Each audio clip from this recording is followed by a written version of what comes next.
Bueno, mis hermanos, muy buenas noches para todos. El Señor les continúe bendiciendo. Qué bendición poder encontrarnos una vez más en nuestro discipulado semanal, cumpliendo esta cita con Dios, cumpliendo esta cita con nuestro crecimiento espiritual. Vamos a orar entonces para comenzar.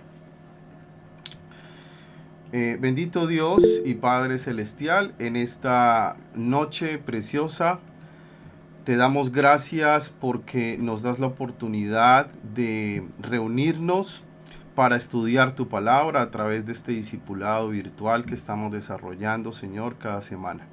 Como siempre, necesitamos orar para comenzar, invocando tu santo nombre, pidiendo tu ayuda, pidiendo tu dirección y pidiendo la iluminación, la santa iluminación de tu Santo Espíritu, para que abra nuestro entendimiento y nos explique directamente, nos enseñe claramente y nos confronte arduamente a través de la exposición de tu palabra. Que esta enseñanza bíblica, que este discipulado nos permita entender tu voluntad, Señor, y sobre todo aplicar estas verdades a nuestra vida, para que caminemos en obediencia a ti, Señor, en obediencia a tu palabra, agradándote en todo y haciendo tu voluntad, Señor. Ayúdanos a convertirnos en verdaderos adoradores, en espíritu y en verdad. En el nombre de Jesús, amén y amén. Bueno, mis hermanos, bienvenidos nuevamente. Continuamos entonces hoy con la segunda parte de proscuneo, que es la palabra que estamos estudiando. Proscuneo, que significa doblegarse hacia adelante para besar la mano. Bueno, realmente esta es la tercera parte. Estamos estudiando en la clase anterior el contexto de Mateo capítulo 4, versículo 10, cuando Jesús responde a las tentaciones del maligno, a las tentaciones de Satanás, de una manera muy interesante cuando dice: escrito está, solo al Señor tu Dios adorarás, que significa proscuneo, y solo al Señor tu Dios servirás. Y hoy vamos a estar estudiando el contexto de Juan capítulo 4, versículo 21 al 24, donde nos ubicamos en el diálogo de Jesús con la mujer samaritana. El diálogo muy interesante, muy revelador que tuvo Jesús con una mujer que no se sabe cómo se llamaba, solamente la Biblia describe que era una mujer samaritana, a la cual, en la cual Jesús, allí en ese pozo donde se encuentran, establece un diálogo muy revelador que precisamente nos revela las verdades acerca de la verdadera adoración. Vamos a leer para iniciar esa porción bíblica y recordemos lo que dice Juan capítulo 4, versículos 21 al 24. Jesús le dijo: mujer, créeme que la hora viene cuando ni en este monte ni en Jerusalén adoraréis al Padre.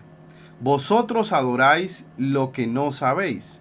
Nosotros adoramos lo que sabemos, porque la salvación viene de los judíos. Mas la hora viene, y ahora es, cuando los verdaderos adoradores adorarán al Padre en espíritu y en verdad, porque también el Padre tales adoradores busca que le adoren. Dios es espíritu, y los que le adoran en espíritu y en verdad es necesario que adoren. Vamos a analizar en primer lugar el diálogo, todas las verdades que revela este diálogo entre Jesús y la mujer samaritana. Dice la Biblia que Jesús iba de Judea hacia Galilea. Usted puede obviamente leer todo el capítulo para darse cuenta de lo que voy a comenzar a explicar. pero no lo vamos a leer todo porque no nos alcanzaría el tiempo. Solamente quiero hacer como un resumen de este contexto o más bien del diálogo que tuvieron ellos dos. Dice la Biblia que Jesús iba de Judea hacia Galilea, pero pasó primero por Samaria, y la cual lo más probable es que hubiera podido evitar entrar a Samaria. Hubiera podido hacer su recorrido directamente hacia Galilea. Sin embargo, llega allí con un propósito especial. Jesús llegó a un pozo. Se llamaba el pozo de Jacob, y se sentó allí en la hora sexta. Y la hora sexta equivale a un periodo de tiempo entre las 12 del mediodía y las 3 de la tarde. Escuche esto con mucha atención.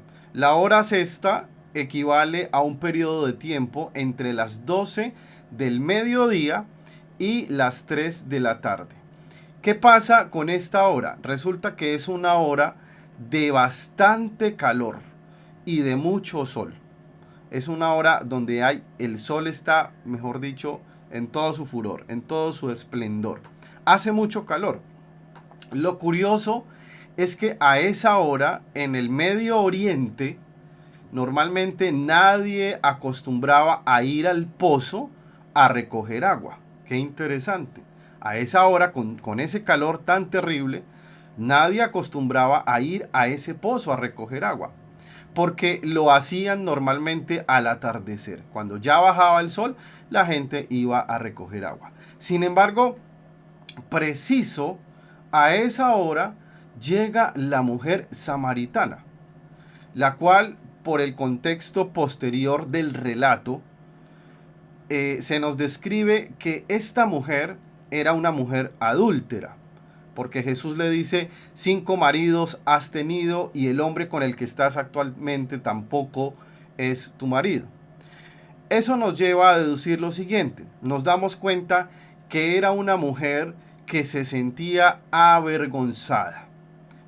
Se sentía avergonzada, obviamente por su condición social, y quería evitar encontrarse con la gente del pueblo, porque al parecer la veían y la señalaban como una mujer pecadora, como una mujer precisamente adúltera. Lo primero que Jesús le dice a la mujer samaritana es: dame de beber. Y ella se asombra que un hombre judío se acerque a ella y le pida agua. Esto es algo muy extraño. Es interesante ver que Jesús hace referencia en su diálogo con la mujer samaritana, hace referencia a la sed y a el agua, porque son dos elementos representativos, muy representativos de la vida espiritual: la sed y el agua. Y ella le pregunta, la mujer samaritana le pregunta a Jesús por qué él se acerca a ella, y le dice, y él le dice a ella que se acerca porque quiere ofrecerle un agua especial que calmará su sed espiritual. Ella le pregunta por qué Jesús le habla y se acerca a ella. Y él le dice: es que quiero ofrecerte un agua especial. No esta agua de este pozo. Es un agua espiritual que va a cambiar y va a calmar tu sed espiritual. Miremos lo que dice en el versículo 13 al 15. Respondió Jesús y le dijo: cualquiera que bebiere de esta agua, es decir, del pozo que estaba allí donde estaban hablando, cualquiera que bebiere de esta agua de este pozo volverá a tener sed. Mas el que bebiere del agua que yo le daré no tendrá sed jamás, sino que el agua que yo le daré será en él una fuente de agua que salte para vida eterna. Versículo 15. La mujer le dijo: Señor, dame de esa agua para que no tenga yo sed, ni venga aquí a sacarla.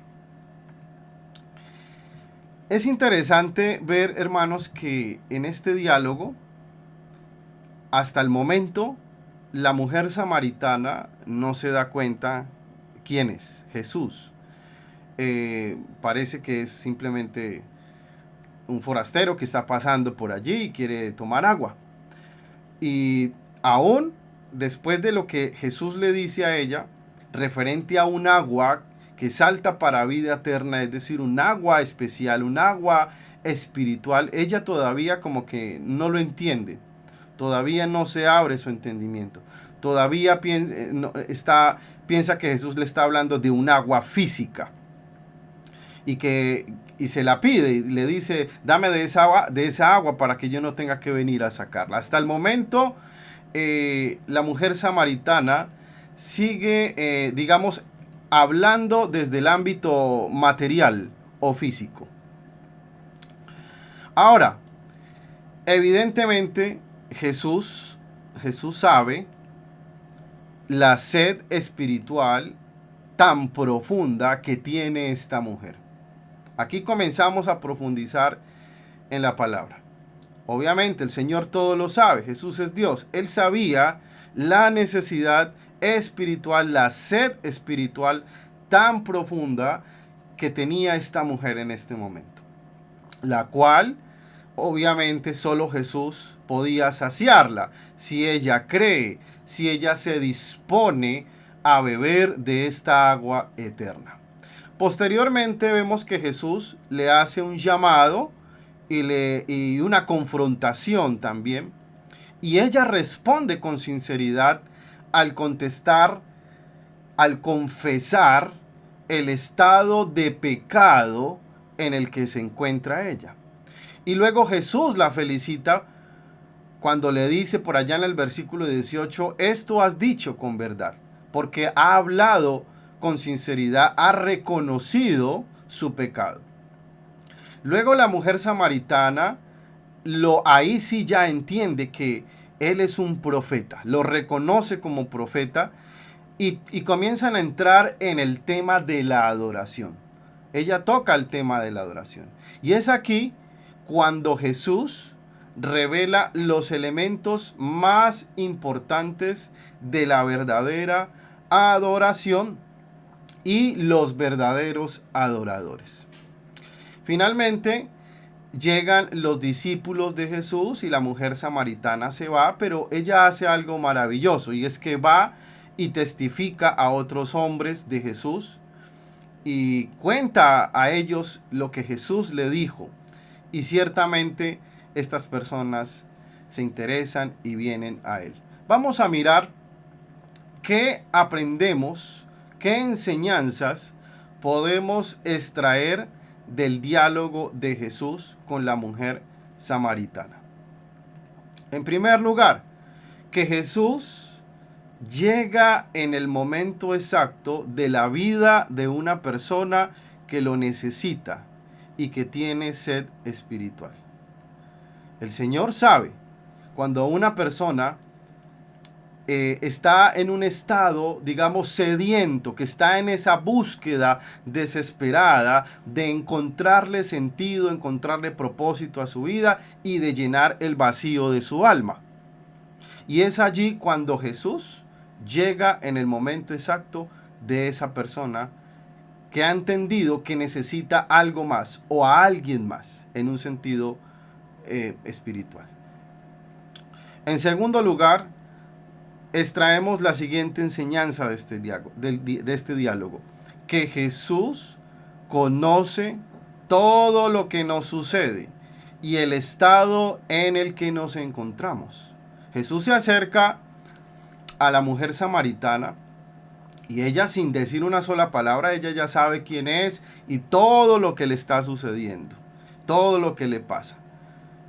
Nadie vino a hacerle comentarios de ella o a darle un chismecito de que ella era una mujer adúltera y que había tenido 5 maridos y el que tenía actualmente tampoco era su marido. No, eso lo sabía Jesús, porque Jesús es omnisciente, es Dios. Entonces, Él conoce todo lo que nos sucede y Él conoce el estado en el que nos encontramos. Tercera verdad que extraemos de este diálogo, que Jesús es siempre el que se acerca, toma la iniciativa y nos brinda su agua eterna. Siempre es el Señor el que viene a nuestras vidas y nos toca y nos brinda su agua eterna. No es como normalmente hemos creído, que es al contrario. Cuando invitamos a que la gente venga a Jesús, resulta que es al contrario. Jesús es el que se acerca a las personas. Él toma la iniciativa y toca el corazón de una persona para arrepentimiento y para conversión. En cuarto lugar, ¿qué enseñanza podemos extraer de este diálogo? Que Jesús está interesado en saciar nuestra sed.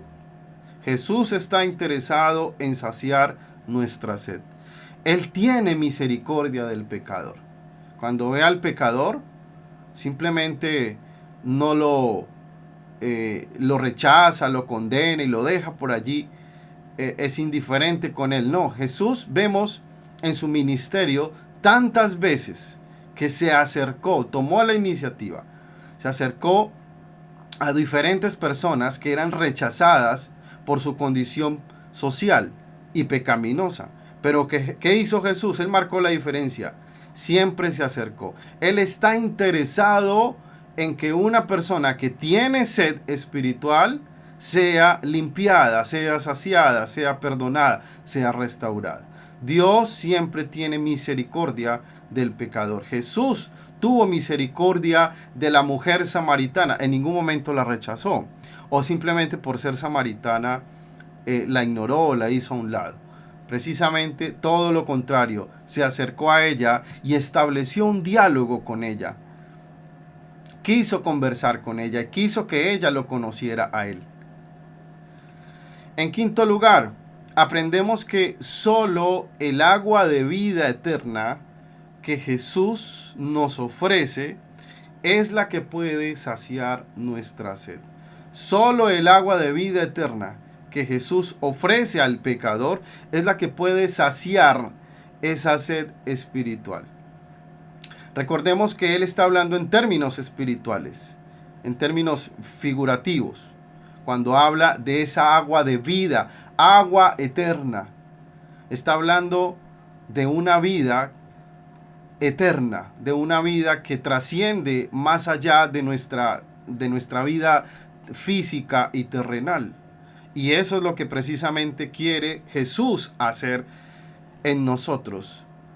Él no está interesado, como malinterpretan los falsos ministros de la falsa doctrina de la prosperidad. Él no está interesado en venir a hacernos ricos.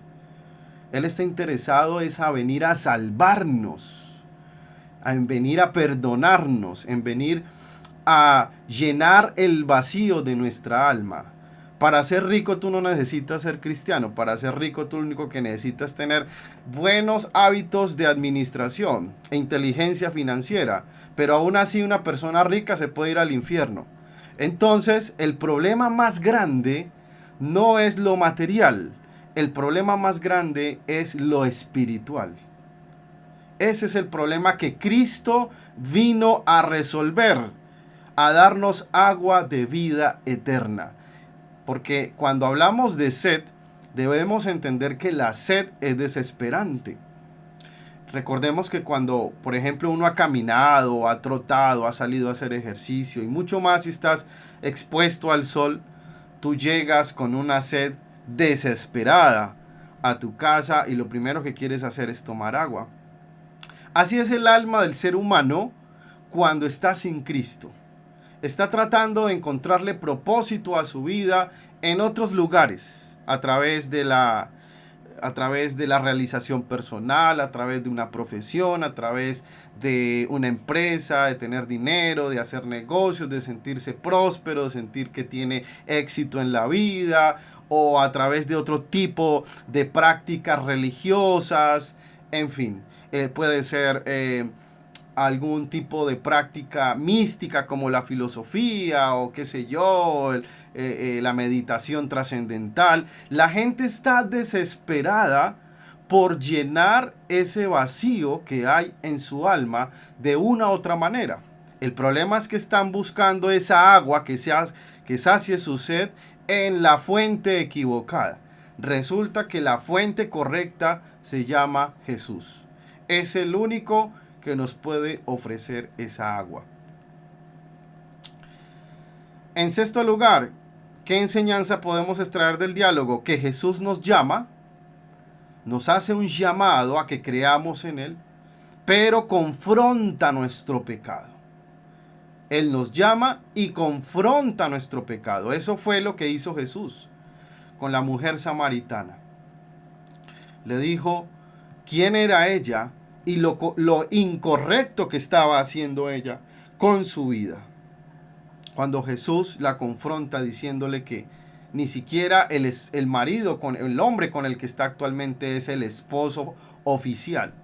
Es decir, había sido hasta el momento una mujer, digamos, inestable emocionalmente.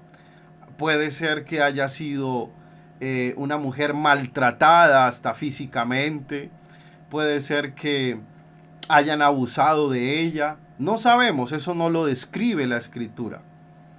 Pero lo que sí sabemos es que es una mujer que si pasó por 4 o 5 relaciones afectivas diferentes, con hombres diferentes, lo más probable es que hasta el momento esté en una condición emocional y sentimental muy lastimada. Es una mujer que emocionalmente y espiritualmente está desesperada. Y mucho más, recordemos que en el contexto social de la época de Jesús, pues el machismo era a todo dar. Las mujeres prácticamente eran como esclavas, un objeto más del marido. Gracias a Dios que Jesús puso en el lugar adecuado a la mujer. Volvió y restauró el lugar y el rol de la mujer de manera saludable dentro del matrimonio, y eso es confirmado por el apóstol Pablo mucho más adelante, ya en las epístolas, en Romanos, en Corintios vemos, y en Efesios, cómo le da un estatus, un lugar de honra y de respeto a la mujer como ayuda idónea del varón. Pero en esta época vemos que los hombres eran maltratadores, que eran muy duros, bueno, y aún se ve, pero mucho más en esta época de Jesús, porque las mujeres prácticamente vivían solo para servir a su marido y para tener hijos. Entonces era una mujer que posiblemente estaba desubicada tanto socialmente como emocionalmente. Pero Jesús le hace ver su pecado, la confronta. Miren ustedes que Jesús no pasa por alto su pecado. No, al contrario, le hace ver que ella está llevando una vida pecaminosa. Sin embargo, le hace un llamado, no la rechaza. En séptimo lugar, vemos que al acercarnos a Jesús, es decir, al creer en Él, como lo hizo la mujer samaritana, creyó que Él era un profeta, creyó que Él era el Señor. Entonces, es necesario ser honestos y ser sinceros. Tenemos que reconocer nuestro pecado. Jesús nos hace un llamado a la salvación, toca nuestro corazón.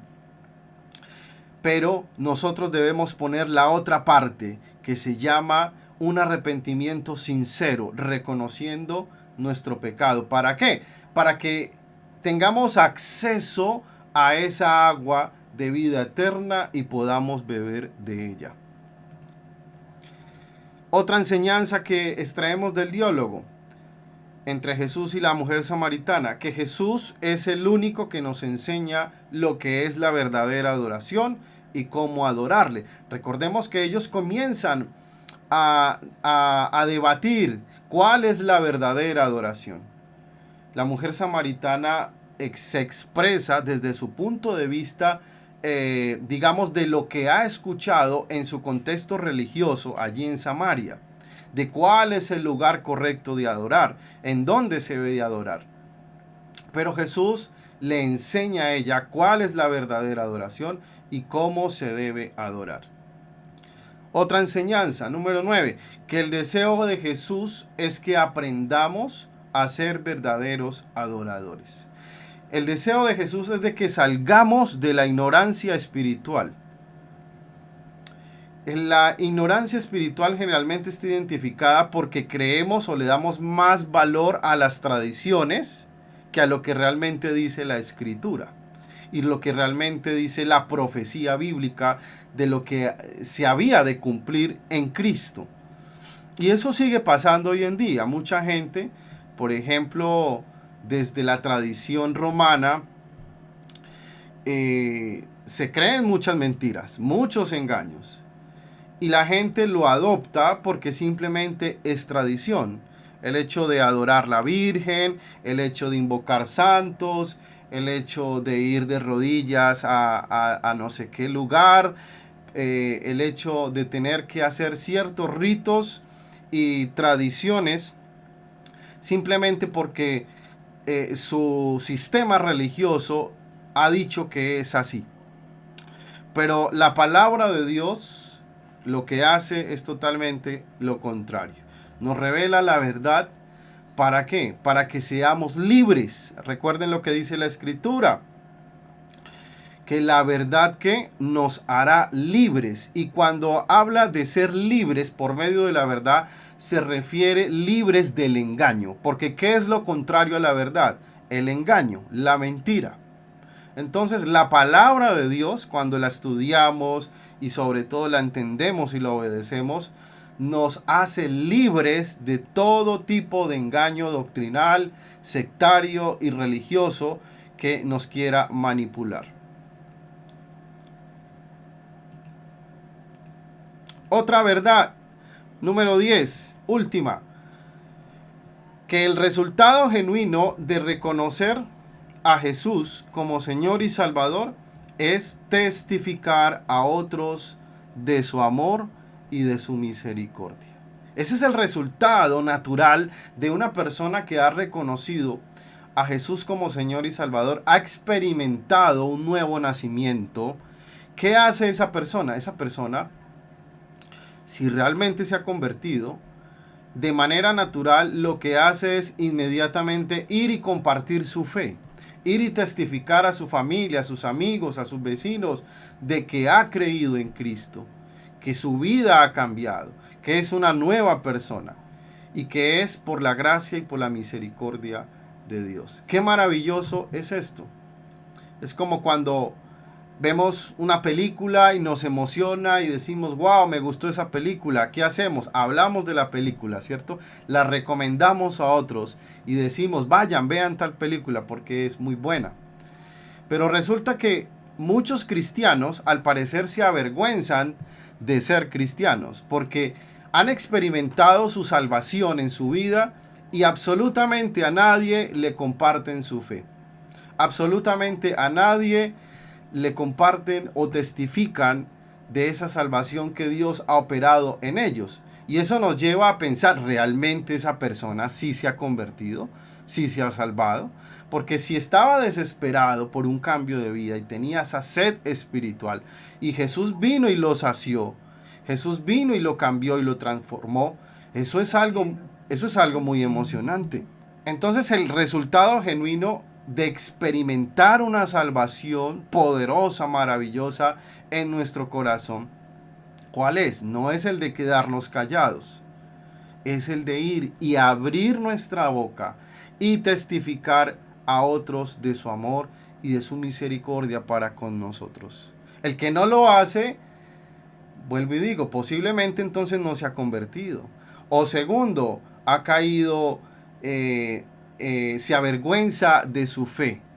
Entonces, posiblemente tiene que pedirle perdón al Señor porque se está avergonzando de su Señor y de la salvación que Él ha operado en su vida. Inmediatamente la mujer samaritana terminó de hablar con Jesús y ¿qué hizo? Corrió a buscar la gente del pueblo de allí, de su sector, de su vereda, sus vecinos, a decirles, miren, miren, me encontré a un profeta que me dijo toda mi vida y me hizo ver la verdad. Es Jesús el Señor. Entonces es una reacción natural, genuina, de un corazón agradecido con Dios. Esas son las enseñanzas que podemos extraer del diálogo de Jesús con la mujer samaritana. Ahora vamos a analizar el contexto histórico en el cual ocurre este diálogo de la mujer samaritana y Jesús. Antes de entrar en este análisis de contexto histórico, miremos 3 palabras claves para que podamos entender lo que voy a explicar. ¿Qué es un ídolo? Vamos a determinar de manera muy clara el significado de un ídolo. A veces hablamos de ídolos y no sabemos qué realmente es. Un ídolo, según el diccionario, se define así: figura o imagen que representa a un ser sobrenatural y al que se adora y se rinde culto como si fuera la divinidad misma. Persona o cosa, que también puede ser un ídolo, una persona o cosa por la que se siente un amor o admiración excesivos. Es decir, no solamente una persona puede tener un ídolo representado en una figura o en una imagen, como sucede mucho en la iglesia romana, pero también puede ser que una persona tenga un ídolo cuando ama o admira de manera excesiva a otra persona o otra cosa, un hábito, un deporte, qué sé yo. Por ejemplo, aquí en Colombia vemos el fútbol como prácticamente un ídolo en la vida de muchas personas, ¿no? Y eso sucede en muchos más países latinoamericanos y en Europa también, donde el fútbol se ha vuelto algo demasiado obsesivo, ¿no? Hay personas que se ven todos los partidos, que se ven todas las copas que hay, saben quién va de primero, quién va de segundo, va al estadio. Es un fanático del fútbol. Y yo creo que no está mal a veces desarrollar un deporte, practicar un deporte, ver uno que otro partido. Pero cuando ya algo como el fútbol se vuelve obsesivo y dejamos de orar, de congregarnos, de buscar a Dios, de hacer otras cosas importantes por estar pegados a ver el fútbol, entonces se nos vuelve un ídolo. Es solo un ejemplo, ¿no? Así como pueden ser otras cosas. Puede ser la música, pueden ser los videojuegos, puede ser, qué sé yo, o aún mismo otra persona que te roba todo el tiempo. Esa cosa o persona se puede volver un ídolo porque te apasionas de manera excesiva por eso. Se ha vuelto más importante que Dios mismo, se ha vuelto más importante que su palabra, que su presencia y que su verdad. Idolatría. Obviamente la idolatría es la práctica religiosa en la que se rinde culto a un ídolo. Es la práctica religiosa en la que se rinde culto a un ídolo. Y finalmente, sincretismo. El sincretismo es la combinación de lo santo con lo profano. Es la combinación o armonización de dos corrientes de pensamiento o ideas opuestas. Sincretismo. Aprendan, por favor, de manera muy importante esta palabra. Sincretismo. Es combinar dos corrientes de pensamiento, es decir, dos cosas que son totalmente opuestas. Es combinar, en este caso, dentro del contexto espiritual en el que nos encontramos, es combinar lo santo con lo profano. Y esto era lo que sucedía en Samaria. Muy bien. Voy a explicar un poquito, voy a cerrar aquí la presentación y voy a explicar el contexto histórico, el cual es muy importante. Este diálogo entre Jesús y la mujer samaritana es muy, digamos, extraño, por decirlo así. ¿Por qué? Porque resulta que, bueno, samaritanos se llamaban porque eran de Samaria. Resulta que los judíos y los samaritanos no se relacionaban entre sí. Los samaritanos estaban aislados del pueblo judío, estaban mucho más retirados del pueblo judío. Había odio entre ellos, entre judíos y samaritanos. Había odio, rechazo. De hecho, los judíos veían a los samaritanos con desprecio, los despreciaban. Pensaban que los samaritanos eran impuros, que eran como inmundos. ¿Por qué?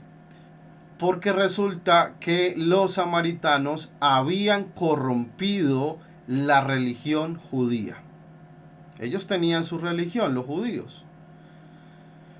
Obviamente, amaban a Dios y leían la Torá, pero resulta que los judíos rechazaban, odiaban y menospreciaban a los samaritanos porque decían que los samaritanos habían corrompido su religión. Por eso es que los samaritanos eligieron el aislamiento religioso y social al ser rechazados por los judíos. Los samaritanos construyeron un templo.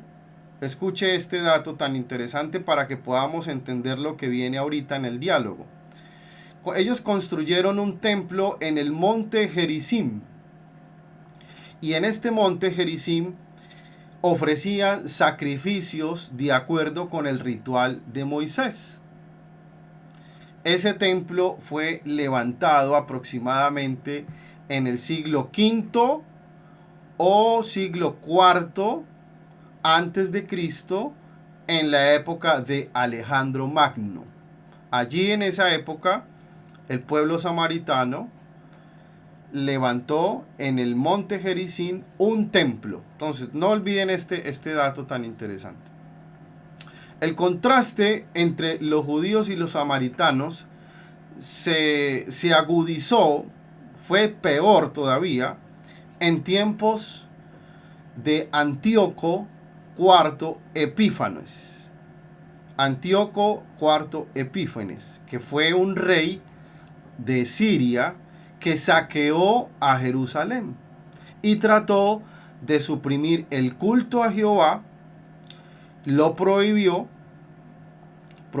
el judaísmo, suspendiendo toda clase de manifestación religiosa y mandó que se comieran alimentos considerados impuros para los judíos, y luego trató de establecer el culto a los dioses griegos.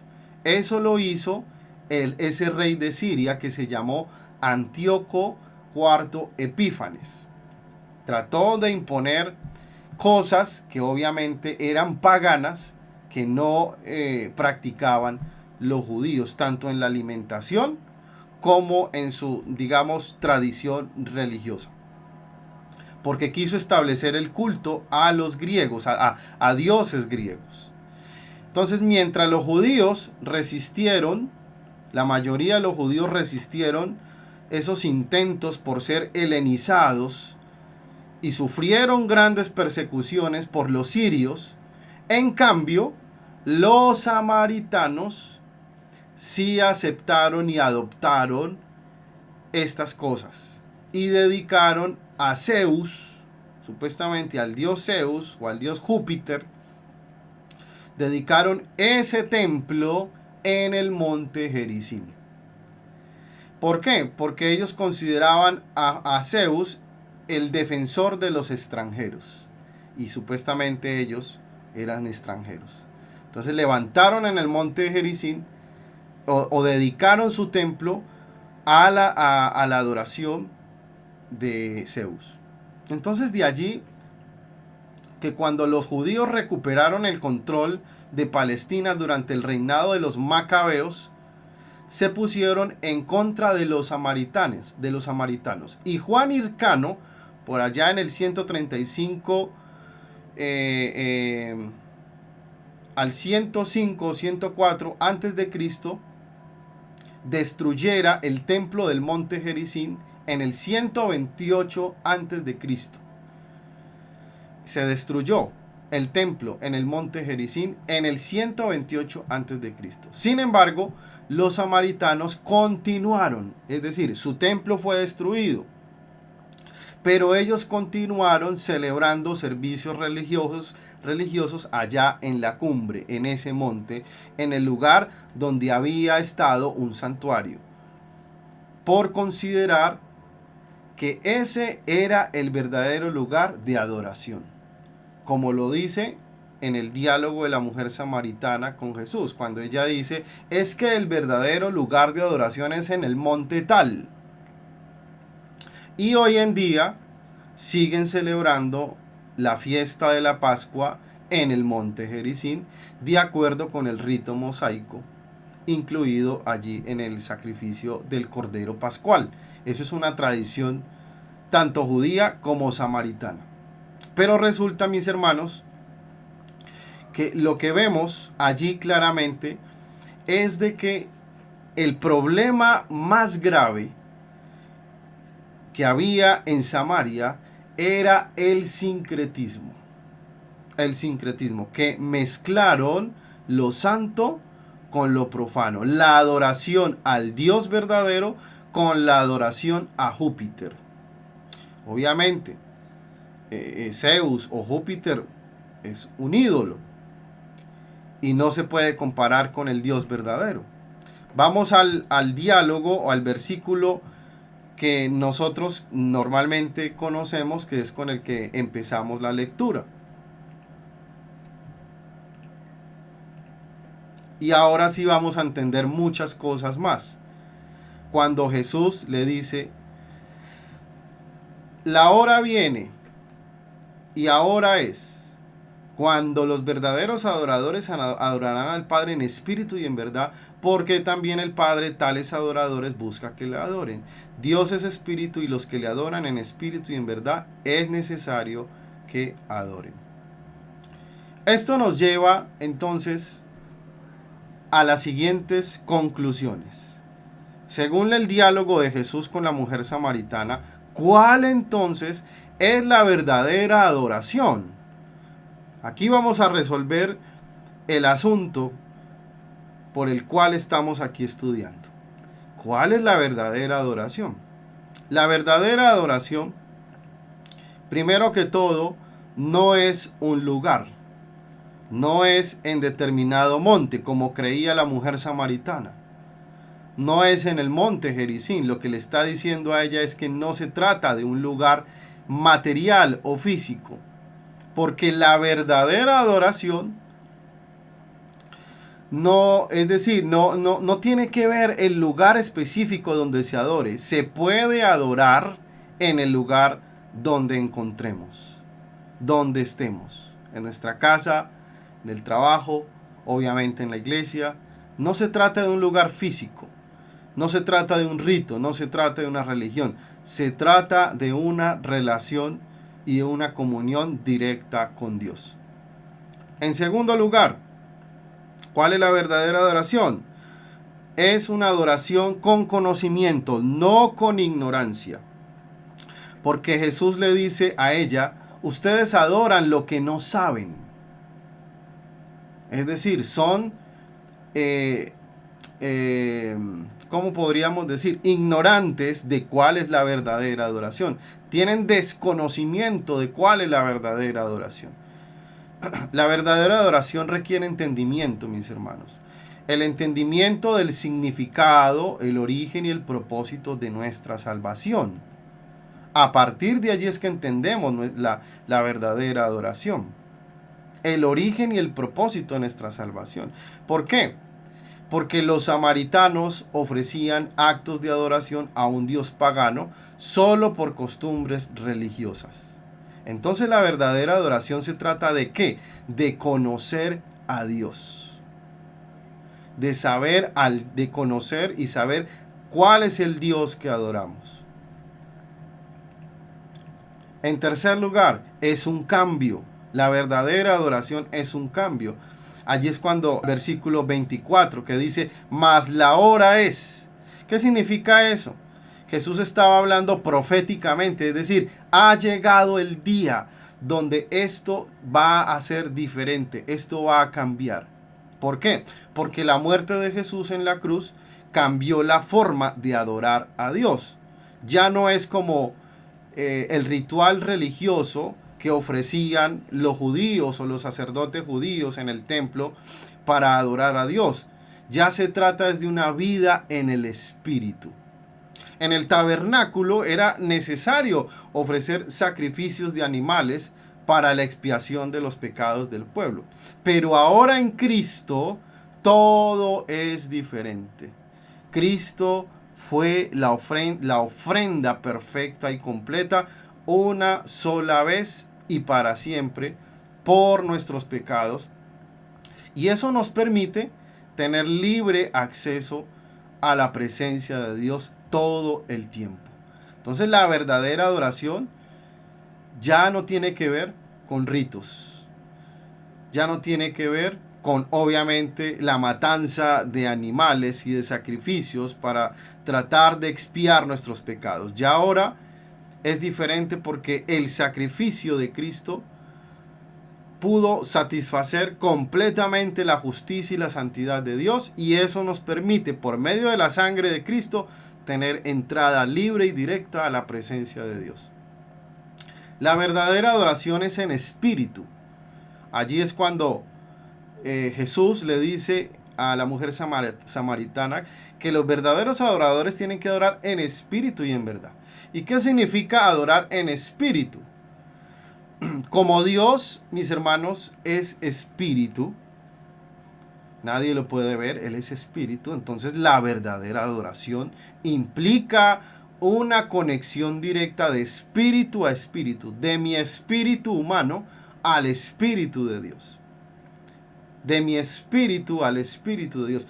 Por eso es que tiene que ver, la verdadera adoración tiene que ver con dos elementos muy importantes: una práctica y una persona. La práctica se llama la oración y la persona se llama el Espíritu Santo. ¿Por qué? Porque si decimos que somos verdaderos adoradores y adoramos a Dios en el Espíritu, significa que debemos tener una conexión directa con el Espíritu de Dios por medio de algo que el Señor estableció que se llama la oración. Una vida de oración es lo que nos permite ser adoradores en espíritu. La oración es el medio que Dios habilitó para que podamos comunicarnos y podamos relacionarnos con Él de manera espiritual, precisamente. La oración es ¿qué? Es hablar con Él en cualquier momento, desde cualquier lugar, en cualquier circunstancia. Es la herramienta a través de la cual podemos desarrollar una relación personal de amistad, de cercanía, de comunión con Dios. Entonces es a través de la oración que nuestro espíritu se fortalece. Y que también el Espíritu Santo, a través de una vida de oración, nos llena con su presencia y toma el control de nuestras vidas. ¿Qué es estar lleno del Espíritu Santo? Es tener una vida controlada, dominada por el Espíritu Santo. No es simplemente tirarse al piso y hablar en lenguas. No, eso solamente son señales superficiales. La verdadera señal de la llenura del Espíritu Santo es una vida de obediencia a Dios. Una vida controlada y dominada por el Espíritu Santo. Por eso es que el verdadero adorador tiene que ser un hombre o una mujer de oración constante, disciplinado. Y es necesario, es indispensable que practique la oración para poder ofrecer una verdadera adoración. En segundo lugar, el Espíritu Santo como la persona, la tercera persona de la Trinidad, es el ejecutante de la manifestación del poder y la sabiduría de Dios en nosotros. El Espíritu Santo es el que nos habla a nuestras conciencias, pero sobre todo, el Espíritu Santo es el que hace que produzca en nosotros una consecuencia natural de tener una relación con Dios, a algo que la Biblia le llama el fruto del Espíritu. Si tú no tienes una vida de oración, no tienes comunión con el Espíritu Santo. Y por lo tanto, no vas a tener, si no tienes comunión con el Espíritu Santo, no vas a tener el fruto del Espíritu Santo.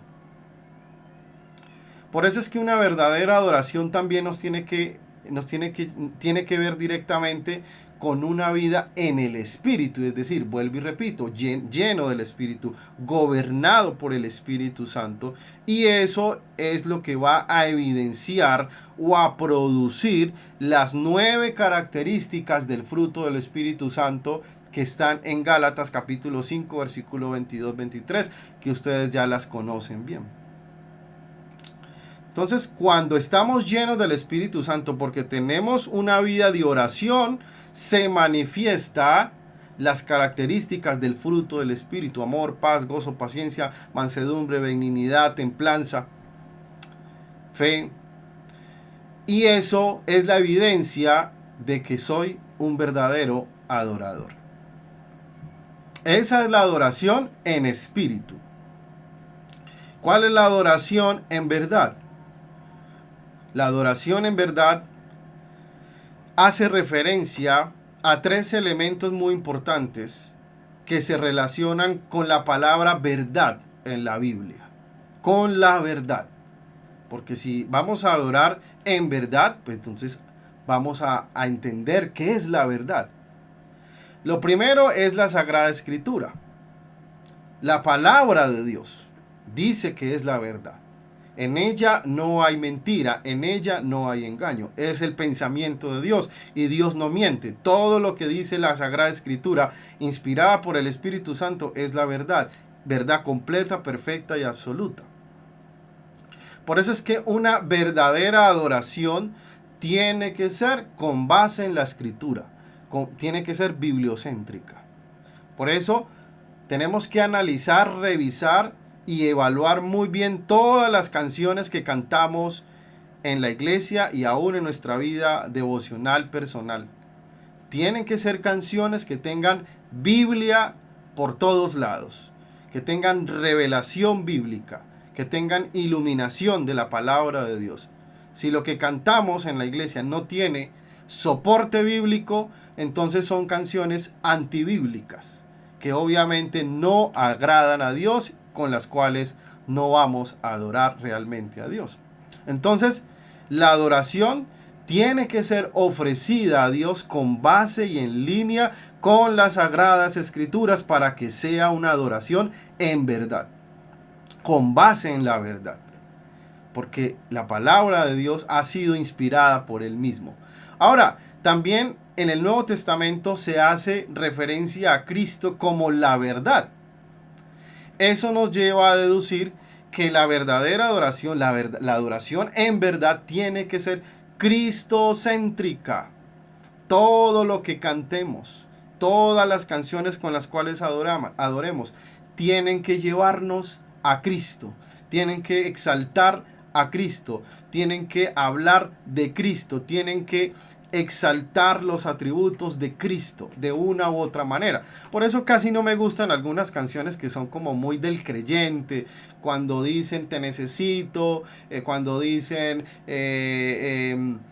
dame más de ti, o expresiones muy más como del alma, ¿no?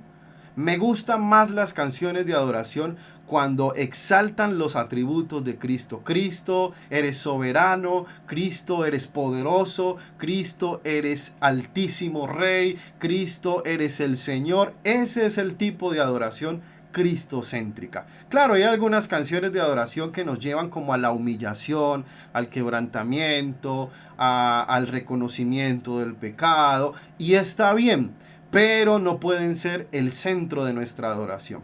El centro de nuestra adoración tiene que ser Cristo. ¿Quién es Cristo? Lo que Cristo ha hecho y lo que Cristo hace en nosotros. Esa es la adoración en verdad cristocéntrica. Y finalmente, la palabra de Dios también hace referencia a una verdadera adoración que sale de un corazón genuino, honesto, sincero, porque obviamente sería una adoración falsa. Si la adoración no sale de nuestro corazón de manera genuina, pues es una adoración hipócrita. Es una adoración que la damos a Dios solo por conveniencia. Tiene que ser genuina, tiene que ser sincera, tiene que salir de lo más profundo de nuestro corazón. Entonces la adoración en verdad es con base en la Escritura, con base en Cristo y con base en un corazón sincero. Ahora, otro principio de la verdadera adoración. Dios anhela que esta adoración la demos nosotros. Dios anhela encontrar este tipo de adoración, porque la palabra de Dios dice allí que Él está buscando a esos adoradores. Entonces Dios anhela encontrar personas, hombres y mujeres, que realmente le den este tipo de adoración en espíritu y en verdad, según como lo expresa la Biblia. Parece que estos verdaderos adoradores son escasos, porque es que si Dios los tiene que buscar, entonces significa que la mayoría de ellos no son adoradores verdaderos, sino que son falsos, son hipócritas, son algunos poquitos. Dios está buscando entre muchos algunos que realmente entiendan lo que es la verdadera adoración, en espíritu y en verdad. Y finalmente, la adoración verdadera es una necesidad. Escuchen esto, que puede escuchar, se puede entender o malinterpretar. Dios no necesita ser adorado. Ojo, Dios no necesita ser adorado. ¿Por qué? Porque somos nosotros los que necesitamos adorar a Dios. Hermanos, Dios no dejará de ser Dios si nosotros no le adoramos. Pero si nosotros no aprendemos a adorarle, ¿qué sucede? Entonces nos desconectamos de su presencia y obviamente van a venir las consecuencias si no practicamos una adoración en espíritu y en verdad. Dios no deja de ser Dios porque no le adoremos. Él sigue siendo el soberano rey del universo sentado en el trono. Pero somos nosotros los que llevamos las consecuencias funestas de no saber practicar una verdadera adoración en espíritu y en verdad. Muy bien, allí están los 7 aspectos de una verdadera adoración. Recuerden, no es un lugar en específico, no es con ignorancia, es con conocimiento de saber cuál es el Dios al cual adoramos. Es un cambio, entendiendo de que ya es a través de Cristo que podemos tener libre acceso y directo a la presencia de Dios. Es en espíritu, que implica una vida de oración y de relación, comunión con el Espíritu Santo. Es en verdad, que implica que sea con base en la Escritura, con base en la obra de Cristo y con un corazón sincero. Dios está buscando esos adoradores y es una necesidad para nosotros practicar este tipo de adoración. Amén. Vamos a orar, mis hermanos, para que le demos gracias a Él en esta noche por esta enseñanza. Bendito Dios y Padre Celestial, te damos gracias por tu palabra. Primero que todo, te pedimos perdón por practicar una adoración superficial. Ayúdanos a practicar una adoración verdadera, con base en tu palabra, no con sincretismos, sino adorando al único Dios fiel y verdadero. Así como escuchamos en el diálogo que tuviste, Señor, con la mujer samaritana, y le enseñaste tantas cosas. Háblanos hoy, Señor. Haznos ver nuestro pecado, nuestro error, que podamos arrepentirnos, reconocerlo, confesarlo y tener un cambio de vida. Y que esto nos lleve a practicar una adoración en espíritu y en verdad. En cualquier lugar donde nos encontremos, podamos conectarnos con tu presencia, oh Dios, por medio de Cristo.